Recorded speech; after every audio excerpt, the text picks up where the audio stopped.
भगवत गीता अध्याय 1 श्लोक 40।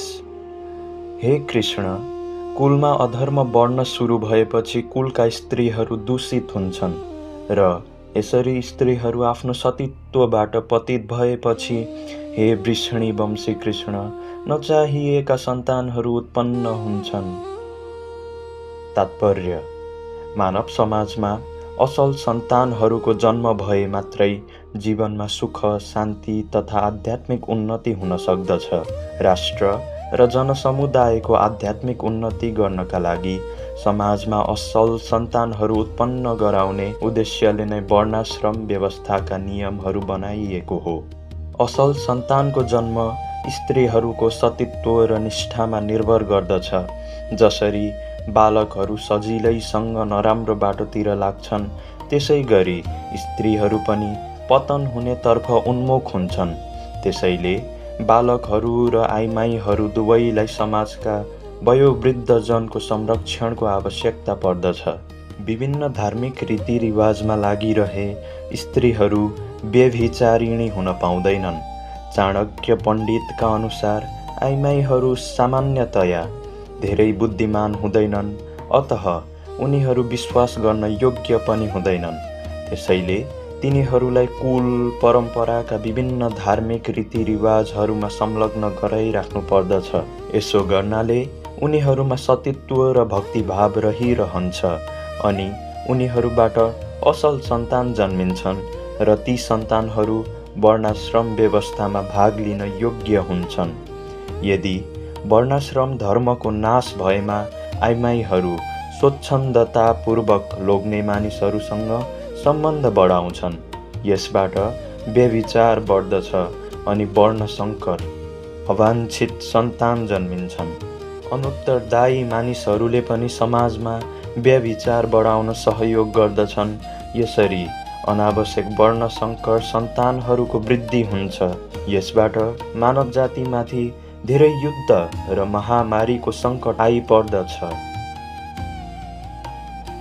भगवत गीता अध्याय 1 श्लोक 41।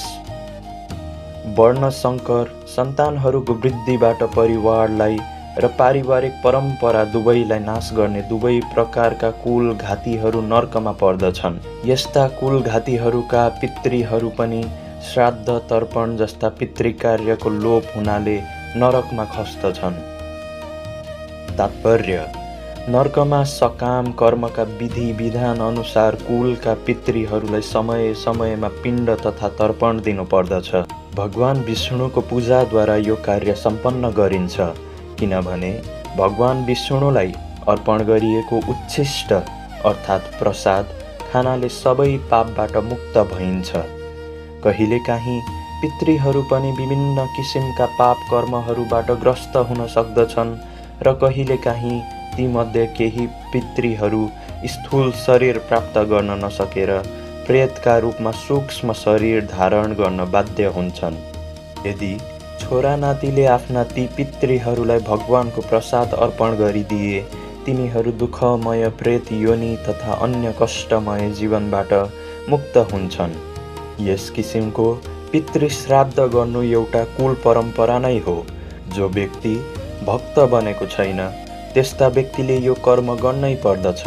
तर भक्ति मार्गमा लागेको भक्तले यस्ता कर्महरू गर्नु आवश्यक छैन। उसले केवल भगवानको भक्ति गर्नाले मात्र आफ्ना सयौं हजारौं पितृहरूलाई यस्ता सङ्कटपूर्ण जीवनबाट सजिलै उद्धार गर्न सक्दछ। श्रीमद् भागवत एकादश स्कन्द 5 अध्यायको 41औं श्लोकमा भनिएको छ, जो व्यक्ति आफ्ना अरू सबै कर्महरूलाई छाडेर मुक्तिदाता भगवान मुकुन्दका चरणारविन्दको शरणमा परेको छ र उक्त भक्ति मार्गमा अत्यन्त सावधानीसँग हिँडेको छ, त्यो व्यक्ति देवताहरू, ऋषिमुनिहरू, सामान्य जीवात्माहरू, पितृहरू, इष्टमित्रहरू वा मनुष्यहरूप्रति गर्नुपर्ने कर्तव्य वा ऋणबाट मुक्त हुन्छ। भगवानको सेवा गर्नाले मात्रै पनि यस्ता सबै दायित्वहरू स्वतः पूरा हुन्छन्।